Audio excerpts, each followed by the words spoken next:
Hello and welcome to Airheads, a not-so-serious look at the serious business of royal rumours, gossip and gowns. I'm Tom. And I'm Maeve. And we're coming to you live from the Disco Rumpus Room.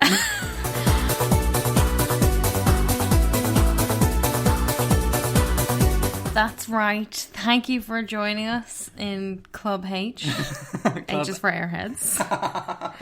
Our dungeon discotheque. I love that shabby black leather sofa you're sitting on, Maeve. Oh my god, I would never! We are going to be talking about Robert Lacey's book, Battle of Brothers, today. But first, we've got to get into the biggest royal moment of the week. And current top contender for a reason to abolish the monarchy. The Queen was ostensibly back at work this week. She made her first appearance outside of a palace in 7 months. Yeah, something like that. On Thursday, when she visited the Defence Science and Technology Laboratory at Porton Down near Salisbury with Prince William.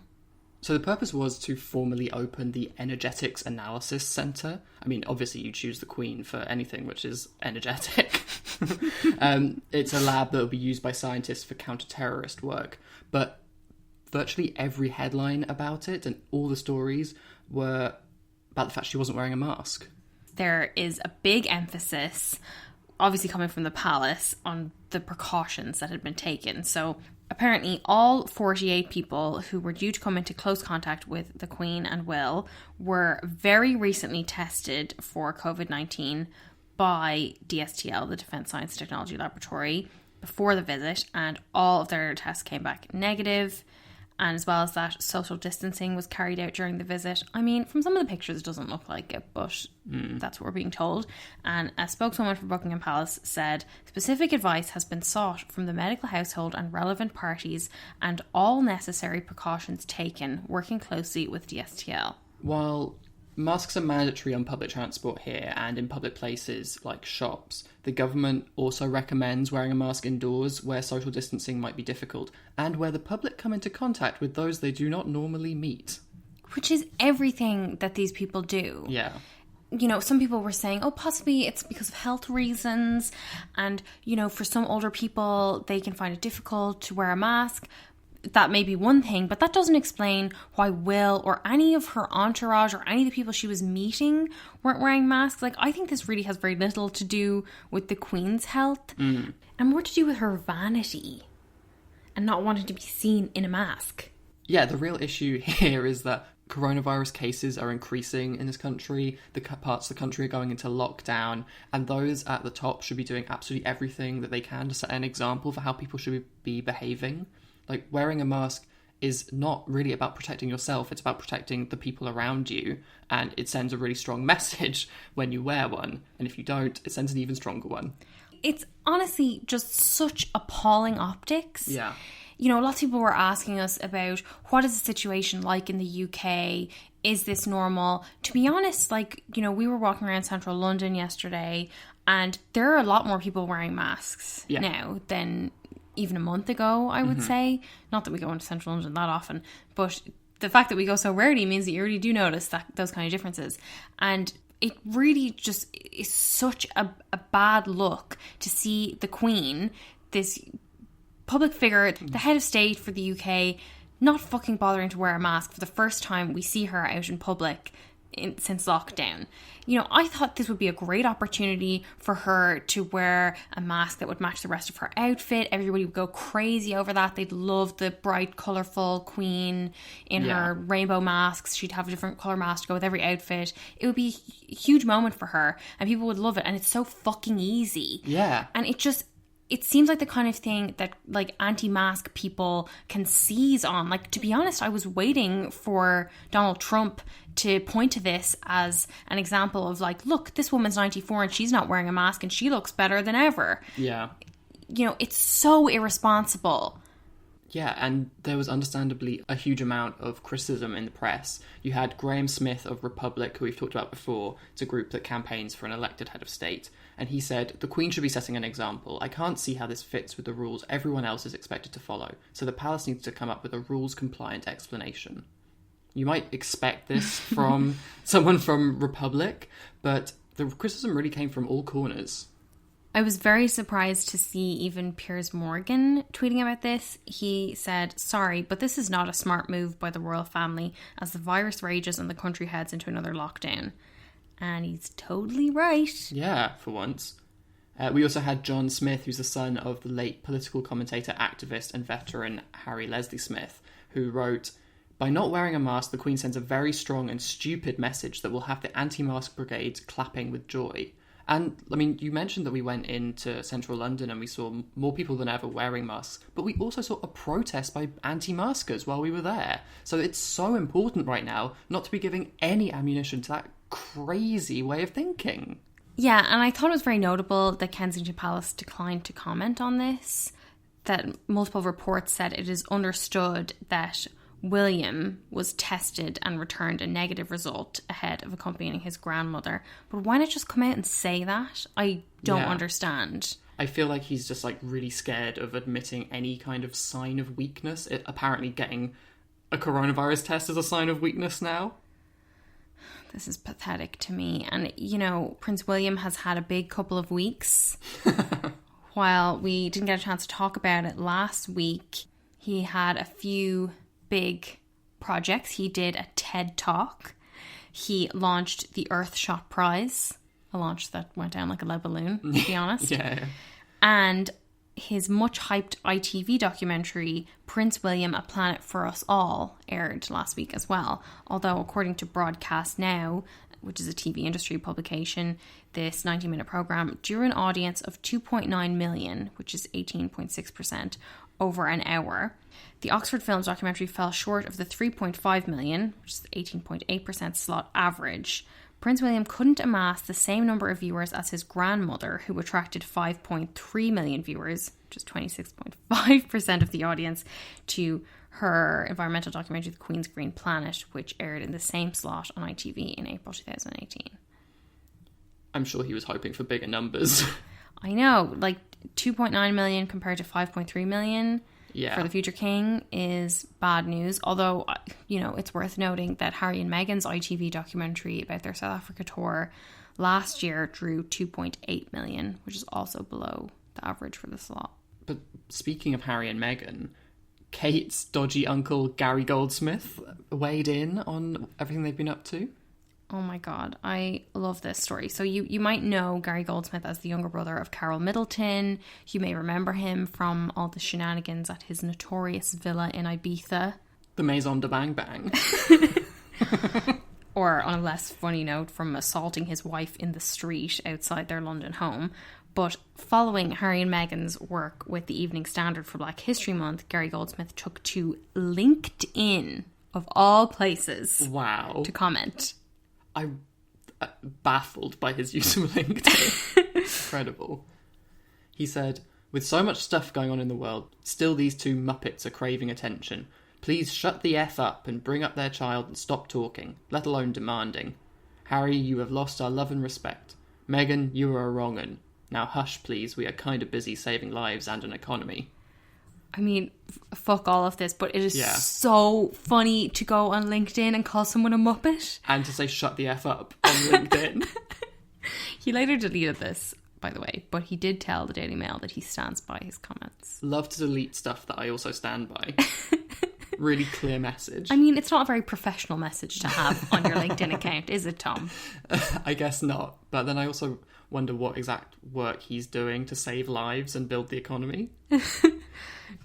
The main topic we want to talk about today, though, is Robert Lacey's Battle of Brothers, a new book about the breakdown in the relationship between Prince William and Prince Harry. And a lot of our Instagram followers were asking us what we thought of it, and I'll just say now that neither of us have read the whole thing. We might when it becomes available at the library, because we have spent too much money on these kind of books already. Yeah. But for now, there are incredibly long and comprehensive extracts serialized in the Daily Mail that we can get a pretty good sense of the most salient points from this, I believe. Yeah, it gives us loads to talk about. But we'll say right off the bat that the way Robert Lacey talks about Meghan has very overtones of racism and sexism, and it made us really angry to read. But we thought, rather than pointing all those out and talking about how angry it made us, because it's not really that exciting to talk about a white male royal historian in his 70s being like, oh, what a surprise, he doesn't like Meghan. We thought it might be better use of our time to point out the new details that we get, or the other kind of perspectives on by now well-worn events. Yeah, and I did feel like from the extracts that I read, at least, there was nothing really new about Harry and Meghan here. Yeah. They very much are portrayed as self-pitying victims, but also we kind of hear more about Harry than Meghan, really, obviously, because the book is more about Harry than Meghan, but he comes across very hot-tempered, which we had previously seen in Omid Scobie and Carolyn Duran's book, Finding Freedom. The juicy stuff really comes with the insights we get into other members of the family. And it's very interesting because this was initially talked about as a counter to Finding Freedom, and hinting that this was the side that the firm wants you to hear and believe. Yeah, there was a lot of stuff like, after hearing their side of the story, here's the whole story. Yeah. The first extract, for example, was billed as revealing what really happened behind closed doors at the Sandringham Summit. Although I didn't feel like I really got any new details about what happened at the Sandringham Summit, but in this extract there were some kind of interesting insights into other moments, such as all the drama around Archie's birth and Harry and Meghan not releasing the names of the godparents to the public. He says, "It is still expected by the monarch, palace, and just about anyone with a stake in the game that the world should be told who the new royal baby's sponsors are.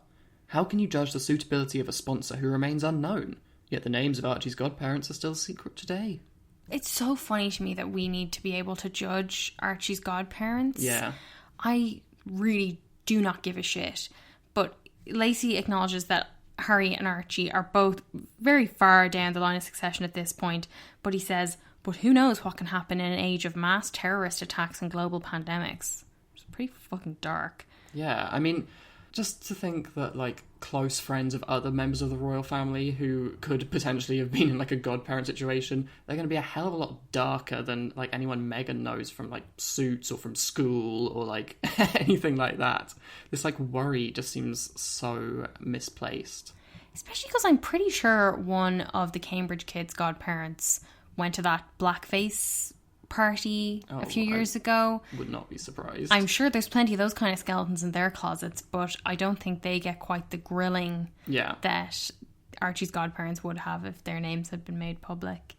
But Lacey goes on, secret sponsor has a dodgy sound to it, and it is an ingredient of Britain's representative monarchy that the public should have the right to know who is giving moral guidance to their possible future king or queen. It basically lays bare the fact that you are going to be judging these people's morals. Yeah. So the tabloids and whoever else is going to go deep on these people who, you know, some of them may be public figures, but a lot of them are probably private citizens. Yeah. And they really don't deserve to have their lives opened up like that. I mean, especially when you think of, like, the moral compass of so many members of this royal family. But Will, in particular, was really pissed about this. And Lacey says, friends of William suggested that the future king, only 5 places clear of Archie in the order of succession, could not comprehend how such a basic matter of constitutional principle had been misunderstood. This is wild talk to me. It just feels like he's the one who's totally misunderstanding the modern world. All of this nonsense about constitutional principle does not compute for me at all. Robert Lacey also talks about the story behind the now infamous portrait of the heirs that was released before Christmas last year of the Queen, Charles, Will and Prince George, which Finding Freedom had reported was a particular sore point for Harry. According to insiders, the photograph was the idea of Prince Charles, anxious to promote his cause of the slimmed down monarchy, which is, like, a bit weird because we've also heard how Charles planned for Harry and Meghan to be part of the slimmed down monarchy. Yeah, I do find in these extracts it's kind of hard to get a read on Charles and his position in all of this. But palace sources, according to Lacey, also let it be known that the plan of depicting the direct line of royal succession was enthusiastically supported by Prince William, which might be seen as sending his younger brother a message, like, fuck, this guy is petty. Yeah, and the lengths that he goes to send messages, like, Jesus Christ. They also had a battle, apparently, over the Sussex royal name. The royal family were apparently hopping mad over Harry and Meghan's trademarking of Sussex royal products and services, which was regarded as the commercialising of the crown. Hopping mad. Very funny. Very funny. All these royal frogs hopping up and down from foot to foot, from flipper to flipper. Lacey does point out that the royals sell plenty of tat for profit at palace souvenir shops and through Charles's Duchy Originals line, but apparently the sticking point was that the Sussex's trademark application also mentioned counselling sessions and emotional support groups. And he says, Duchy digestives were one thing, but Sussex Royal personal therapy sessions, it was beyond parody. I thought that line was just so funny, because surely Charles's Biscuits is a fucking parody, right? Like, whereas, you know, presumably if that was ever an intention of the Sussex Royals, and I would probably say the same of, like, the Royal Foundation as well, that, you know, if they were running things like that, it would be, like, in conjunction with charities that do that kind of thing. You know what I mean? Like, it yeah, would they be... make it sound like Meghan is literally, like, taking clients or something. But Harry reportedly did not consult Prince Charles about the trademark application, nor did he consult the Queen, Charles, or Will about his legal actions against the media. Which is funny because the Queen is the foremost legal brain in Britain. Which the royals now believe has affected the image of the monarchy. Right, okay. Well, the fallout over this, Lacey says, led to Harry and Meghan snubbing the Queen for a second time by not visiting her in Balmoral over the holidays, and says that seemed to suit Charles and William just fine, and the same went for the Queen. Ooh, catty. It's crazy, because we'd already heard in Finding Freedom that the Queen was, like, very pro them going to Canada. I mean, maybe she was like, yeah, go ahead, get away from here. Yeah. Maybe everyone just needed their space. Regarding the negotiations for Harry and Meghan's exit agreement from the royal family, though, I really felt like the Sandringham Summit sounded a lot like the version of events we had heard in Finding Freedom, apart from the fact that Lacey really emphasises Meghan's role, and he basically characterises her as a real-life version of the ruthless Rachel Zane, the character Meghan played on Suits. Like, would any Suits fans out there describe Rachel as ruthless? I mean, I feel like one of her defining characteristics was, like, her big heart. Yeah, you know? Compared to the other ruthless members of the firm. Including her father. Exactly, Tom. But Lacey calls Meghan the key negotiator and spiritual head of the whole team, to whom Harry himself would defer. Which is just insane that a husband could defer to his wife. I don't like it. And he refers to Rachel's mantra, never underestimate the power of a good slap or two. I mean, it's not a line I particularly remember from the series. I feel like we watched like 7 seasons of this show and I have no recall of this. I mean, I'm sure she said it, but to say it's a mantra makes it sound like it's like wrapped up the end of every episode. Branded on her ass. Lacey says she had not spent 7 years playing the role of a hotshot paralegal in a top Manhattan law firm without developing the confidence that she could handle the cut and thrust of a high-stakes duel like this. Because famously playing a lawyer makes you a lawyer. That's how it works. Oh, yeah. A senior palace source said, it was like dealing with a hard-nosed Hollywood lawyer.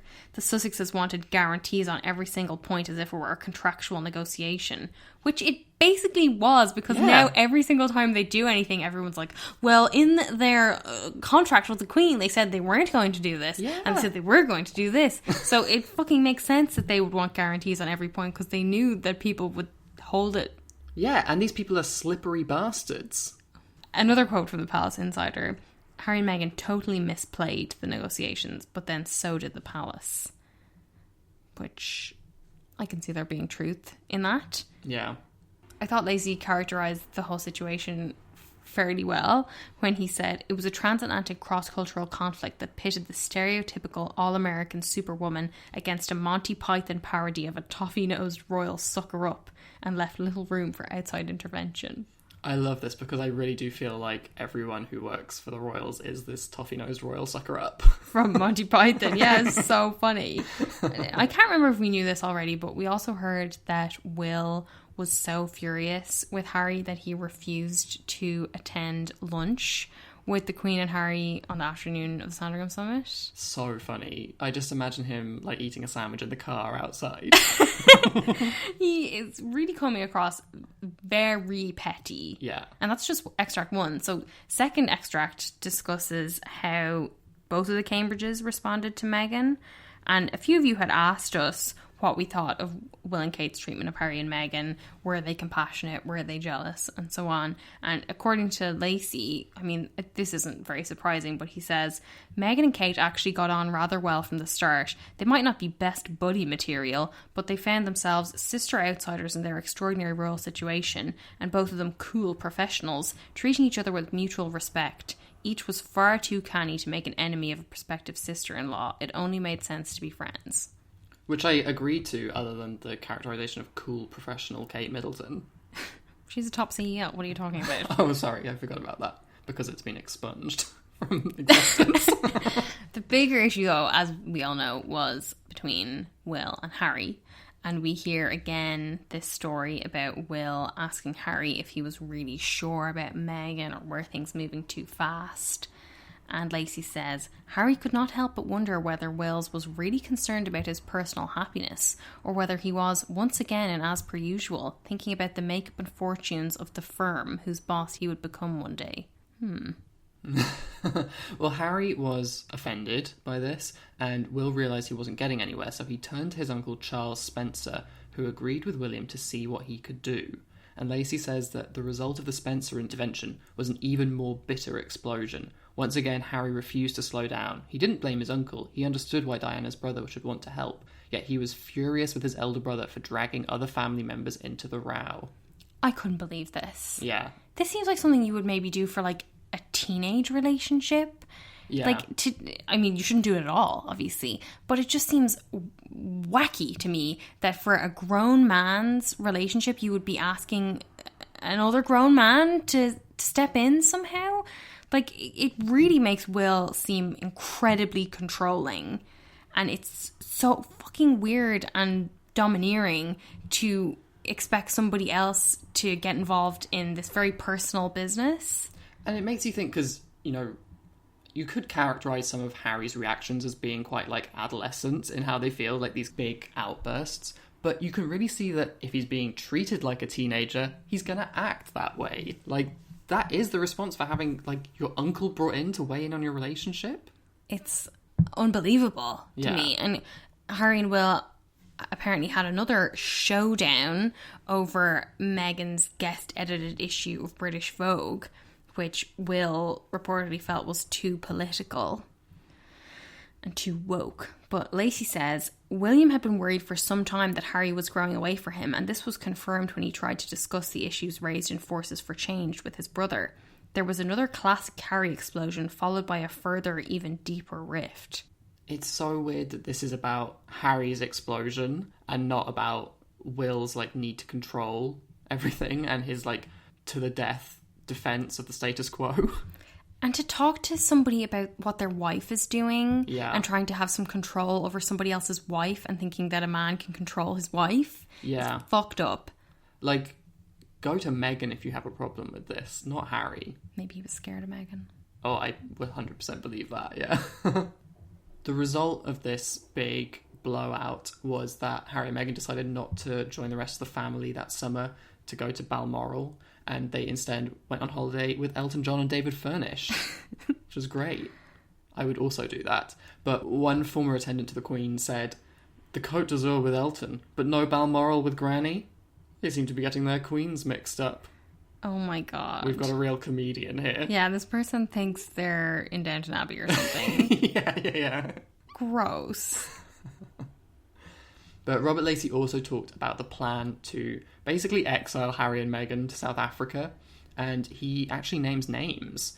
And specifically, he talks about the Queen's private secretary, Edward Young, and his absolutely heroic, wonderful predecessor, Christopher Geit, whose idea it was to send Harry and Meghan to South Africa, which apparently the Queen supported. But, tragically, Prince Charles and Prince Andrew in a rare occasion of them working together, had pushed Guyte out a few months before Harry and Meghan's engagement because they felt he was doing far too much operating and interfering for their liking, and Elizabeth II meekly surrendered.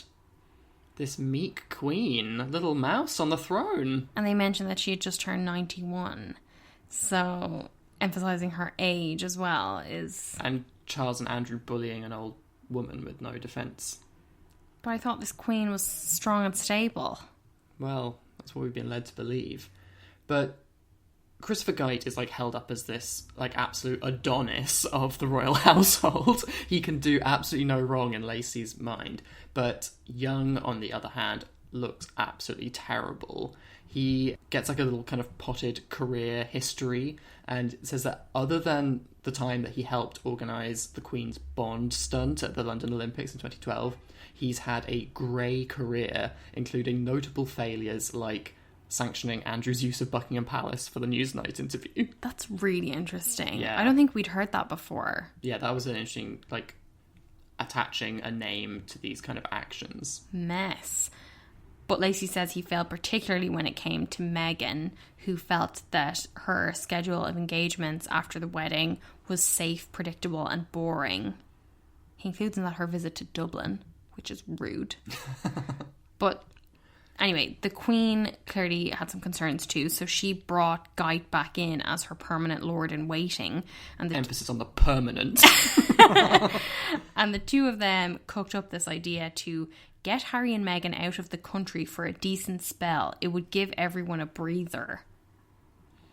Which is yikes. I mean, I guess it makes sense when you hear about all these arguments, but it's still, like, very much a yikes decision. Anyway, Lacey says the Queen wanted to offer both honour and responsibility to the couple by handing them some role in her beloved British Commonwealth of Nations, a highly personal token of trust, and by handing the recently ennobled Duke and Duchess a semi-regal role visiting and being honoured ceremonially around the Commonwealth, the plan also surely offered the best route yet devised to give a British spare, self-sufficient status that truly matched, but did not threaten, that of the heir. That's the crucial bit, isn't it? That is the takeaway, yeah. We cannot threaten the heir, the sensitive heir who will blow his lid. Yeah. If he's seen to be overshadowed or feels he's being overshadowed and not in control. Lacey also says that Harry and Meghan were apparently interested in this idea, which I'm not sure about. Mainly because on that ITV documentary, Harry basically said no. Yeah. Don't want to move to South Africa. But Lacey quotes a palace insider who says, the tragedy was that the Queen's broader objective was actually to bring everyone back together, not to split them apart.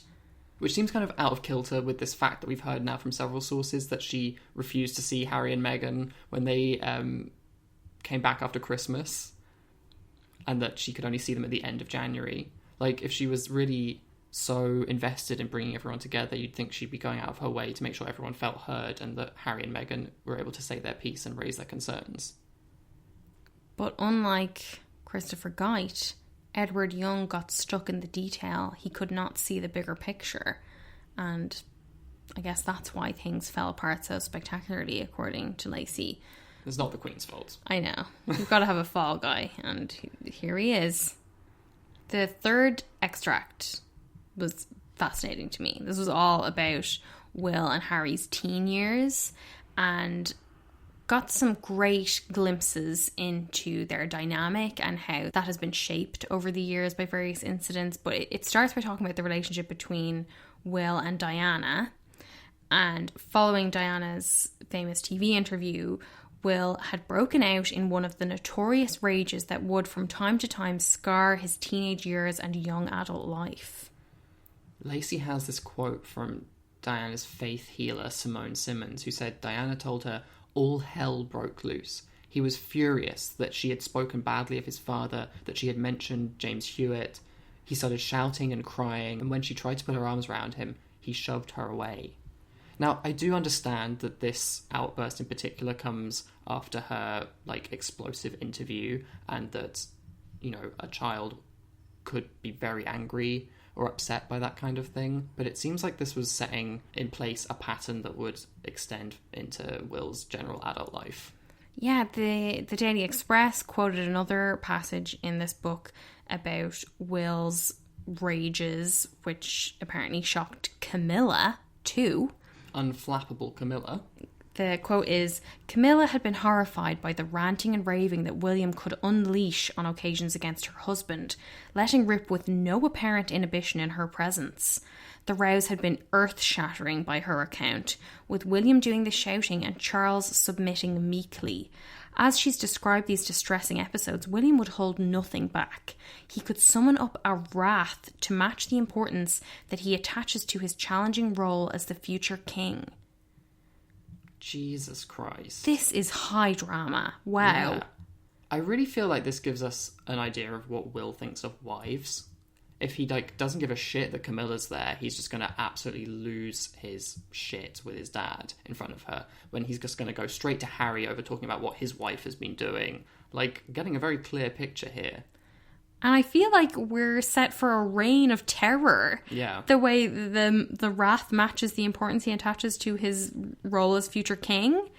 This is not your role. You don't need to be the wrathful William the Wrathful. Camilla reportedly told her friends, the boy's got a temper. And you're not wrong, Camilla. That is becoming clearer and clearer. It is really shocking to me, though, that he would be so disrespectful to Camilla to speak and behave like this while she's in the fucking room. Yeah. That is mind-blowing to me. But it's also really amazing that Lacey spoke to some of Camilla's friends, obviously, about this. Like, we never hear how she thinks about any of this kind of stuff. And clearly, there's some good shit. This is a gold mine. Like, everyone needs to get onto Camilla's friends. But, worth noting, Lacey does emphasise that since Harry has left, his departure has brought Will and Charles closer together, and their father-son spats are said to be episodes in the past. Okay, sure. That's what we're meant to believe. Let's get on to your favourite bit. Oh, yeah, I love this so much. So, I'm just going to read what Lacey wrote because it's so good. For security reasons, Prince Charles had a bomb-proof shelter constructed in the cellar of Highgrove, and he allowed his sons to adapt it into a disco rumpus room. Club H, a black-painted dungeon discotheque scattered with scruffy sofas, where Harry and William could entertain their school friends during the holidays. Oh my god. Just incredible. Disco rumpus room. Robert Lacey has never sounded more in his 70s when he says disco rumpus room. And Club H, brilliant. Will would apparently have friends over, and it became a real hot spot when Charles was away, which I can imagine was very often. But Will reportedly had a few older friends, and he was apparently already a steady drinker by the time he was 16. And he introduced Harry to this kind of party environment with all these older boys setting the pace. When they got bored of drinking in Club H, which is just decorated exactly how I imagine teenage boys would decorate a nightclub. But when they got bored of that, they would go to the nearby Rattlebone Inn, which is, again, such a funny name. But the landlord didn't ID them, so they could drink underage, and apparently local police were deterred by the lines of cars of the royal bodyguards that would be parked outside. So they can get away with anything. It's just giving me, like, proper medieval vibes of, like, you will not get in the way of the heir enjoying himself. And this meant drugs? Yeah. In both places, even at this pub, apparently you could smell the cannabis. Oh, goodness gracious. Yeah. Once Will went off to college, Harry kept up this lifestyle that Will had started him on. I mean, Will is a child also at this point. Yeah. But to the point that Charles was eventually informed, and once it became public knowledge, the royal household worked overtime to basically retcon this royal visit, like this engagement where Harry had visited a rehab facility in Peckham. And this visit took place before Charles knew about Harry's drug use, but afterwards they essentially recast this to imply that Charles had organised it as a kind of lesson for his wayward child. Lacey writes, This alteration of the timetable rewrote history, turning a narrative that might have suggested parental out-of-touchness into a fable of fatherly redemption, with the news of the world actually praising Charles's decisive intervention in an editorial headed "Courage of a Wise and Loving Dad." This masterpiece of damage limitation had been the work of Charles's Assistant Private Secretary Mark Boland. But whose reputation was actually saved? Some newspapers suggested it was William who should get the credit for intervening at his father's request to save Prince Harry. God, it makes you feel for George and Charlotte and Louis. Yeah. This is a kind of damage control. Absolutely. Ugh. But yeah, this like rewriting of history, and Will becomes this like saviour figure who's, you know, helping his dad save his younger brother. And as Lacey puts it, it was William who was the blue-eyed glamour boy at the centre of the so-called glossy posse that surrounded the young princes. Yuck. Yeah, horrible. Pouring out the drinks and inspiring all the revels that would coax his younger brother, a full 2 years and 3 months younger and still a child, into errant and self-destructive ways. In short, it was William who'd been the lord of misrule and the driving spirit behind the entire seductive fantasy of Club H. Club H, which has become like Midsummer Night's Dream. Again, William's also under 18 when they're talking about this, so he is also still a child, so we don't want to apportion too much blame to him. But it is interesting how Harry was really typecast as the troubled boy. Like, Lacey goes on, William and also his father moved seamlessly on from Harry's drugs shame towards the grand and glittering roles that the royal dynasty and public opinion required of them. Nothing seriously discreditable was ever written about the future William V, the king of the castle. It was Harry who was cast as the dirty rascal. And, I mean, this is possibly the earliest example of something which has followed Harry like throughout his whole life, basically, this dynamic of the heir and the spare. And it's not the only situation that Lacey talks about in which Harry ends up in trouble while Will emerges unscathed and smelling of roses, because he writes about the now notorious Nazi costume that Harry wore. He says, most clearly of all, we know that Harry chose his costume in conjunction with his elder brother. William, who was then 22, who had laughed all the way back to Highgrove with the younger sibling he was supposed to be mentoring, and then onwards to the party together. But did a single commentator remark on Prince William's role in the debacle? That would be a no. Yeah. No, this 22-year-old man who helped his younger brother pick out a Nazi costume. And found it just as funny. Yeah. Not the wise older brother that we hear about now, who should have said, you know, that's not the best choice for you, young man. Or, you know, maybe even should have said, maybe let's sit out the colonials and natives party that we've been invited to. I really think the biggest takeaway from this extract in particular, and throughout the book, extracts that we've read so far, is that the rift between Harry and Will started much earlier than is publicly thought. Like, we always hear about Meghan as the Yoko Ono who split up the band, and she ruined everything. But they really weren't this super close-knit brotherly team for their whole lives. Like, from a pretty early age, it seems like Harry saw that he was going to be treated differently by his brother, by the press, by the public, by his family, that he would be used as a kind of scapegoat. And that became very clear to him. Yeah. I mean, before Meghan.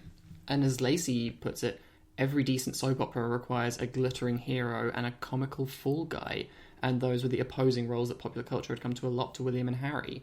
For the first time, their relationship really suffered and they barely spoke, said one former aide, and this is about the Nazi costume in particular. Harry resented the fact that William got away so lightly.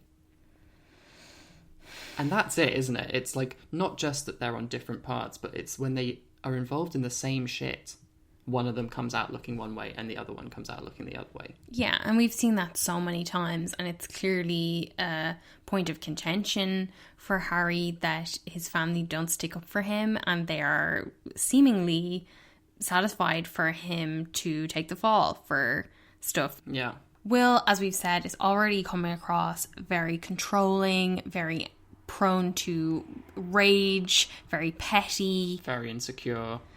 And that gets even more apparent in the excerpt about his early years dating Kate, which kind of lays out basically their whole relationship.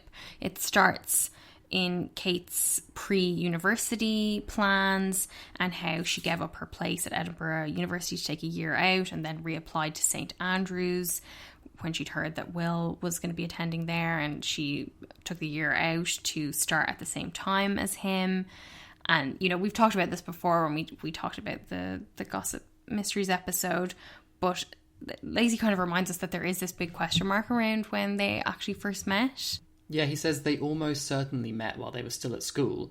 Will's at Eton and Kate at Marlborough College. And during her gap year, Kate had herself confided to acquaintances that she'd already met the prince once or twice before. I was surprised I hadn't put this together because these like posh private schools, I know from first-hand experience, all have like socials and discos with each other. Ooh. So, you know, they're around the same age, they're in the same circuit. It makes so much sense that they would have met each other at a very awkward boys on one side, girls on the other side engagement. So if you were a few years older, would you have met Kate at a disco? Yeah, probably. Oh my god. Yeah. What could have been? And I probably would have been as far away from her as possible. No. Cowering by the crisps. We get this weirdo little anecdote about how Kate rescued Will from a pushy female student who was seriously hitting on Will. Seriously hitting on him. So funny. She pretended to be Will's girlfriend. This was about a month into their first term at college. There's no flies on her. She knows what she wants. My favourite bit is Lacey's coverage of the famous fashion show where Kate wore the see-through dress that we've talked about like a million times because I just love it. So good. Here's his account of it. Only the very hottest chicks had been selected to parade. And Kate was determined to dazzle.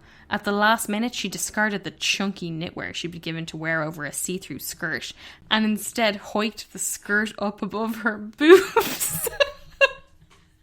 Sorry. And instead hiked the skirt up above her boobs to create a mini dress with her black bra and knickers showing through. Ugh, so he's like typing this one-handed. No wonder William was impressed. No wonder. Wow, he whispered to Fergus Boyd. Kate's hot. That very evening at the after-show party, William and Kate were seen kissing each other. It's really the most incredible account of this fashion show that I've ever read. I know, and really gives a different kind of portrait of Kate, who we now see as so conservative and modest and dressing way beyond her age. Yeah. And here she is like, take this ratty jumper, I want to show the goods. So then they're dating and Will invites Kate to live with him and two other guys. So she's the only woman in this flat share. And naturally she becomes queen of the aga. Fuck me. Do people know what an aga is? It's like a really big, heavy stove that posh people have. And as well as that, Kate organised some bright red and white gingham curtains. So funny and perfect. Preparation for life as a royal wife. William, however, his contribution was a glass-fronted champagne fridge. So ab-fab. And a large oil painting of his royal grandmother, who presided solemnly, though surely with a mild touch of satire, over festive gatherings. I don't know about that. That is fucking weird. I mean, it sounds like he definitely wanted everyone to know that he was a royal. But Will, we find, got really touchy once the relationship became public knowledge, and we see some of that now legendary to us, Will temper. He said, "Look, I'm only 22 for God's sake." William exploded when asked about his marriage plans. "I don't want to get married until I'm at least 28 or maybe 30. This is like Prince Edward. On our Edward and Sophie episode, we talked about when he was asked about his marriage plans, and he said basically the same thing in the same explosive manner. But Will was not happy about feeling tied down, and according to Lacey, he rather welcomed the mischievous suggestion of his friend from childhood, Guy Pelly, that he might leave Kate at home and join his friend on a boys-only sailing trip to Greece. And Pelly made another suggestion, that the yacht might be staffed and operated by an all-female crew. Kate was not impressed and made sure William knew it.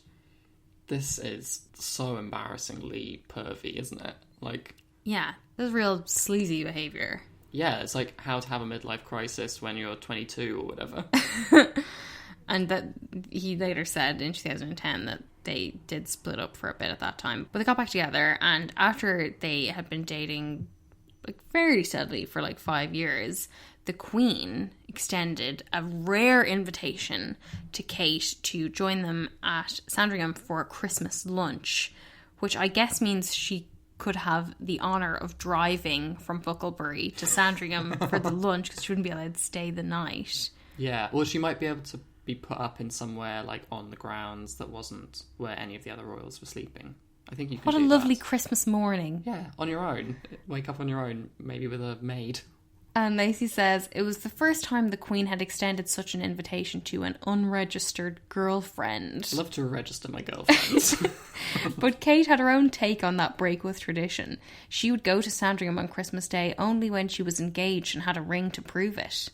Whoa, whoa, whoa. Yeah. Sounds to me like somebody's snubbing the Queen. Absolutely. Somebody knows what she wants. Whereas with another member of the royal family, it was flagged every time they snubbed the Queen. Yeah. This is a really direct snub, and there's no mention of the snub. Exactly. After they had graduated, Will had started to really enjoy the hard drinking life of an army officer, which, obviously fills me with great hope in my nation's security. But yeah, his regiment, which was nicknamed the Boozin' Royals, and he was once again really spooked by the tabloids calling Kate the next people's princess. We hear that in 2007 he was spotted in London dancing wildly. Goodness me. At various nightclubs and also in Bournemouth. This is really funny because they just say in Bournemouth but not in any nightclubs, so it sounds like he's just in the street. Where one of his dancing partners described the experience vividly. He has big manly hands, reported 18-year-old Ana Ferreira, a glamorous Brazilian brunette, and certainly he knows what to do with them. Puke. Yeah, really gross. Like, also, this woman's 18 and Kate and Will would have been like 25 at this point. Yeah. Poor Kate having to see this fucker go off groping 18-year-old girls while he's not busy dancing wildly at nightclubs. Ugh. Anyway, he dumps Kate on the phone. That year, 2007. Another dick move by Will in the middle of her work. So gross. So everyone that she worked with at Jigsaw knew that she'd just been dumped. Horrible. In the end, though, he obviously came around, as we now know. Though it seems to have more to do with the Middleton family than Kate in particular. Yeah, so Lacey says, suddenly girls from Brazil no longer seemed so glamorous, and the prince missed his family, which by now meant the Middleton family. One pillar of William's year at Sandhurst had been his regular Friday night escapes to Bucklebury, where he could collapse and be mothered by Carol, and also fathered by the quiet and affectionate Michael, who, whisper it, could provide a better ear for confidences on some issues than Prince Charles. Good God. Oh my God. Charles isn't going to like that. Not one bit. And I feel like Will's probably not going to like that either, because he doesn't want people to know he's obsessed with Carol. That he collapsed into Carol's arms. Into Carol's lap. It's pretty hard, I think, though, to see this entirely from Will's perspective, because Lacey devotes a whole section of these extracts to talking about Carol Middleton being a nightmare. Yeah, we hear about how she didn't like doing every job she ever did. And she married a rich man, Michael Middleton, and then decided to set up a mail-order party decoration company from which they somehow made millions before Kate was even 18. We should actually note that last week we had a small gathering of 5 people in accordance with government guidelines, and we said, we've got to order something from Party Pieces, which is Carol Middleton's company. We need to contribute to the Middleton millions. We've got to see what is so good about this that it could have made them so much money. Yeah. And the stuff was really cheap. Yeah. You'd have to sell so much of it to become a millionaire. Yeah, and like it was fun, but I'm skeptical Yeah. about the story of their finances. Though it seems like it could all come down to Carol's fierce negotiating skills. So Lacey has a line from one of her suppliers who remembers that butter wouldn't melt in her mouth most of the time, but she was a ferocious negotiator. I remember her almost screaming down the phone on one occasion when I refused to drop my price on something. People could hear her on the other side of the office, and that was in my office with her voice coming through the phone from Bucklebury or wherever. So funny. Stunning. What detail. You shouldn't really be screaming in a professional environment, I don't think. Well, how else are you going to send your 3 kids to private school?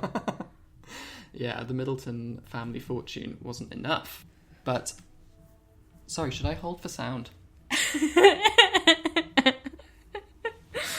Victor, do you want me to hold for that sound?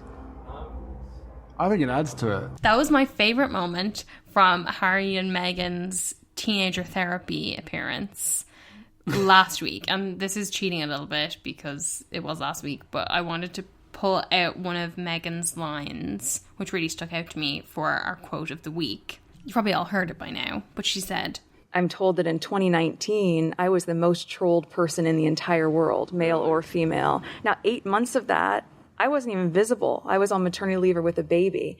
But what was able to just be manufactured and churned out, it's almost unsurvivable. And now, a number of publications took care to point out that Meghan was, in fact, not the most trolled person in the world, but the 3rd most trolled person after Adele and Gemma Collins. Which I find really weird. Yeah, I guess we're just in different Yeah. bubbles online that we don't see it. But, I mean, who gives a shit whether you're the 1st, 2nd, or 3rd? It's all awful. And the fact that, like, the top 3 people in the world are all women who are getting the most trolling says, like, a huge amount. But yeah, Meghan also said, Even though our experience is unique to us and obviously can seem very different to what people experience on the day-to-day, it's still a human experience, and that's universal. We all know what it feels like to have our feelings hurt. We all know what it feels like to be isolated or othered. I thought this was a really good way of talking about her experience in a way that didn't make it seem like she was feeling sorry for herself or saying nobody knows what I'm going through. She made it seem like very universal, as she says, and reframed her particular experience as something that everybody can relate to. yeah, absolutely, I agree. It was a smart way of talking about it, I think. What about fit for a queen? I'm going to go with Kate, who made an in-person visit to the Natural History Museum to announce the announcement of the winner of Wildlife Photographer of the Year. Yes, she actually did wear it when she announced the winner as well, but for her tease, that was the video clip that was posted to Kensington Palace socials, and she wore a black suit with satin lapels by Alexander McQueen with a black top underneath it. I think this is the first time we've seen her in a black trouser suit. I think so, because she had that pink one. Yeah. She looked amazing, and I thought it was much more interesting than the like parade of coat dresses we've seen her in that tend to age her like 10-15 years. Yeah. I was wondering, though, have we seen this look before? It did remind me and lots of other people, including the Daily Mail, of the Altazara suit and the satin camisole that Meghan wore to the Wild Child Awards in 2018. It was quite similar look, but listen, anyway, it's great to see Kate in something so modern and so glam, and Meghan is a good influence on her. Absolutely. Well, what about first in line?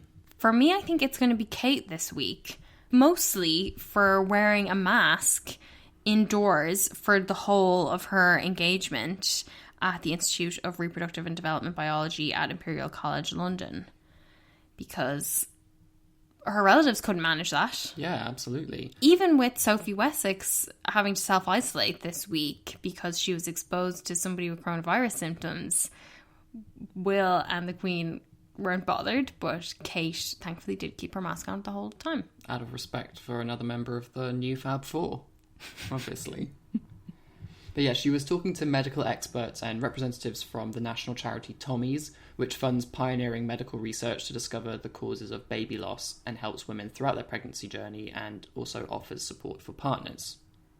She then went on to meet children who were born thanks to the specialist care and support that Tommy's provides. And a big focus of the visit was to talk about the importance of emotional support for the entire family. Yeah, and we got a couple of questions this week from listeners about what kind of royal work is relevant in this new era, which I presume means in lockdown, rather than in modern life more generally.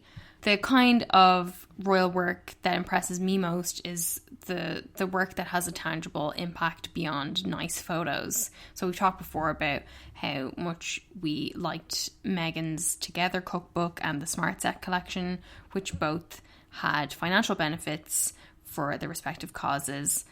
But, you know, within the confines of traditional royal engagements, though, like, I do think it helps if the royal can bring attention to an issue that isn't talked about as much, particularly if they can make a genuine connection with the people they're meeting, or especially if they share their own personal experience.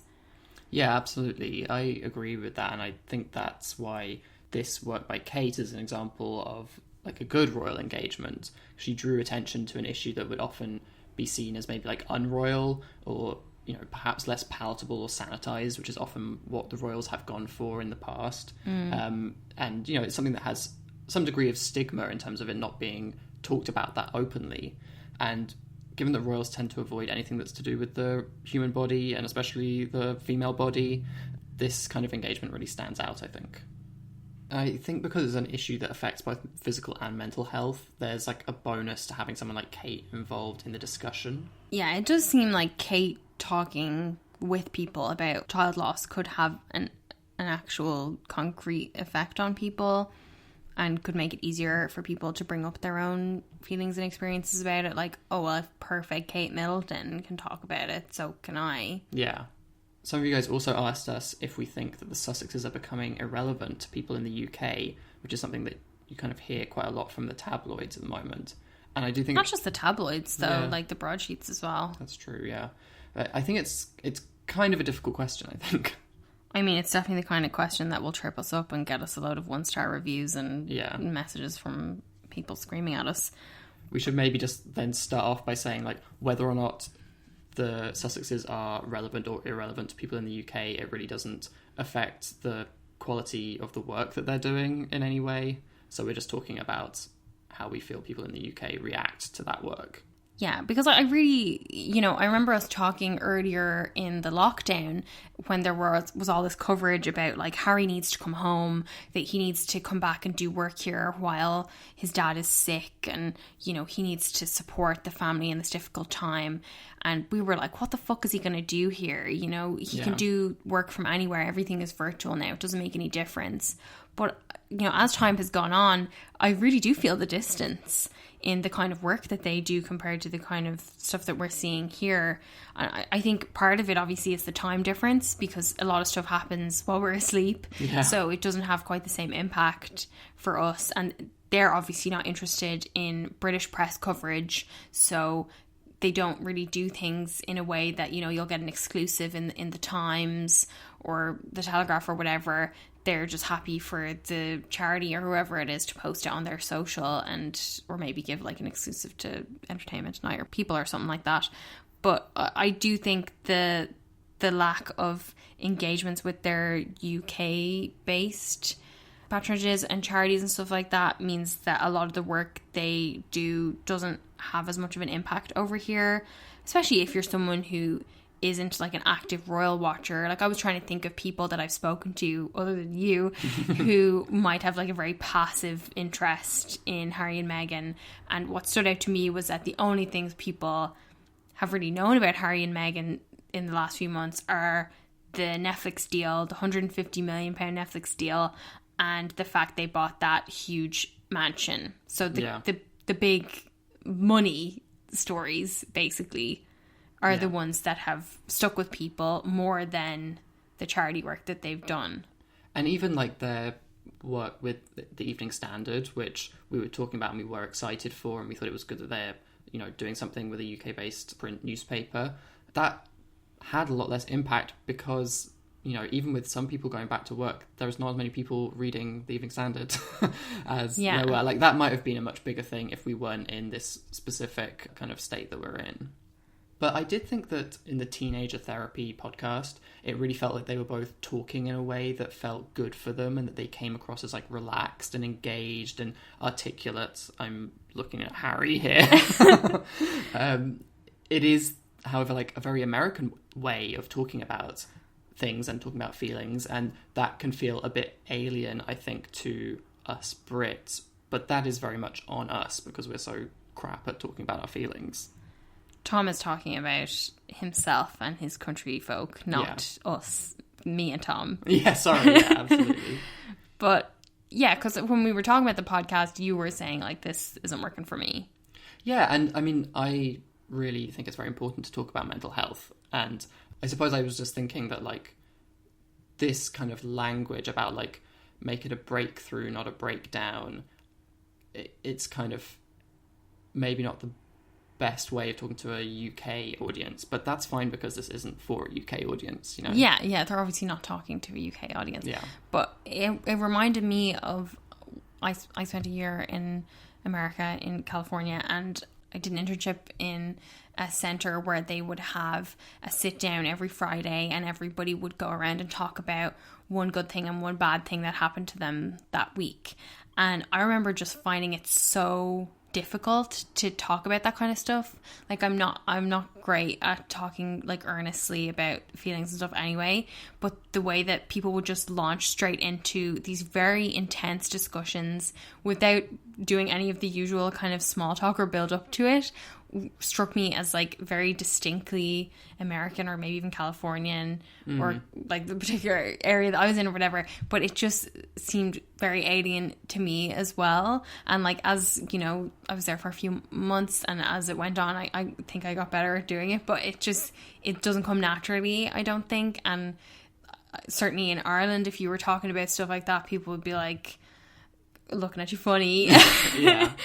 And that's, like you were saying, it's on you as Brits, that's on us as Irish people, that's our fault. That's nothing to do with Harry and Meghan, obviously. Because what we get as Brits is we get Will saying, oh, I felt sad when I saw that. Yeah, which or is I'm like fed up of racism. Yeah, which is just like, it's such a limited, like, vocabulary that we have over here for talking about these things, which is something that we need to kind of push through, but maybe it's about finding, like, a way that works in Britain or the UK rather than the way Americans do it. But anyway, I do think the difference, you know, being in the UK, like, the perspective over here, I think, is that the purpose the royals serve for most of their subjects, obviously not you and I, is as a symbol of unity and stability. Like we've talked about before, that people loved the Queen's coronavirus speech because of what it represented rather than what she was saying, really. And that her longevity and all of the royals' perceived commitment to service and duty, specifically in the UK, really resonates with people rather than any, you know, individual engagement they do. Like, when you hear people talk about how they love Princess Anne because she's so hardworking, but I don't think anybody could identify a single engagement that Anne does in a year. Yeah. Because it doesn't really make that much of an impact. But that doesn't matter to people because it's not about single events. It's about what the whole family represents as a unit. And I think now that Harry and Meghan aren't senior royals anymore, they might have to offer something else to keep British people interested and engaged, you know, if they're even bothered about doing that, which I'm sure 20 people are going to message me and tell me they're not. Yeah. But, you know, for example, I was thinking about Prince Harry's interview with Bryony Gordon a few years ago when he talked about doing therapy and his struggles with mental health and all that stuff. That was such a turning point, and that really had such a broad impact. You know, we were talking about it in Ireland and everybody was talking about it, and it was so different from what the monarchy is supposed to represent, to have a senior member of the royal family speaking about such a personal experience like that. And I thought that the contrast between Harry talking about it on that podcast and Harry talking on this podcast and being seen as like too touchy-feely and too fragile and whatever else, it really lays bare the kind of paradox that people have in their attitude to the monarchy. Like, do they want the royals to be these perfect, silent superhumans that just go around cutting ribbons? And is that the best of Britishness that they're supposed to exemplify? Or do people actually want them to be real and relatable and to have vulnerable moments and be open about their struggles? You know, it seems people want both and neither of those things to me. Yeah, I get this kind of sense that maybe people are interested in the royals drawing attentions to something that they might have gone through, like, you know, mental health issues, like Kate's engagement this week, but then backing off and letting the professionals kind of take it from there, that maybe like start the conversation or bring it to people's attention, and then hopefully that will garner like enough interest that there'll be more room for, you know, real experts to kind of get on with the work. But I think that Harry and Meghan are very interested in becoming experts and working very closely with experts in a way that the British public isn't that used to seeing with their royals. Yeah. And I think that is going to take some getting used to over here.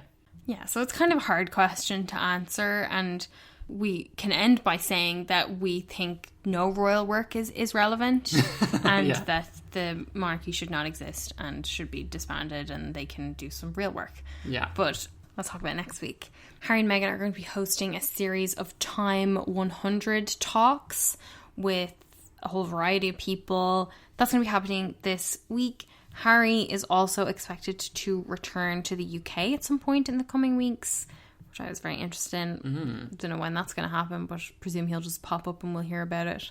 Yeah. And then further ahead, obviously, we've got The Crown coming, because I know we had a question this week about why British people don't like Margaret Thatcher. I started putting together an answer to this, but it very quickly became too long to include on this episode. But we'll be getting into all that when we start talking about The Crown. One thing I saw that might be of use to Americans who are wondering why people hate Margaret Thatcher over here is because she was a lot like Ronald Reagan. So I don't really know what that means, but that might help you guys. Anyway, we will be getting into all of that in the coming weeks. And until then, we hope you have a great week. Thank you so much for listening to us. Thank you so much for the nice messages and reviews that we've been getting. We really appreciate it. And take care of yourselves. Bye. Bye. Every single time you do a podcast, I'm sure, as I said, like, yeah, thousands of young people just like, wow.